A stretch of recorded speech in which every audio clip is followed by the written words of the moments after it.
ikatlong talata mula sa sulat ni San Pablo sa mga taga-Roma. Hindi ko ginagawa ang mabuting gusto ko. Ang masamang hindi ko gusto, ang siya kong ginagawa.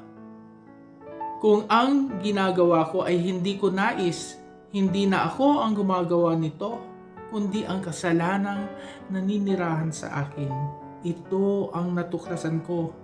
Kapag nais kong gumawa ng mabuti, ang masama ay malapit sa akin.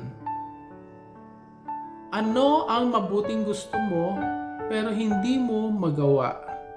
Isulat mo ito sa journal mo. Bakit hindi mo magawa? Isulat ang dahilan kung bakit. Ano naman ang mga di mo gusto? Yung mga ayaw mo, pero kusa mong ginagawa. Bakit mo naman ginagawa kung alam mong masama?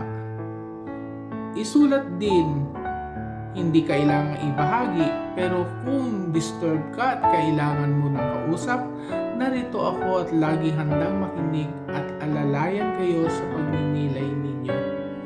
Tumawag lamang sa akin. Ipagpatuloy natin ang kaunting katahimikan at isulat ang inyong reflection sa inyong journal.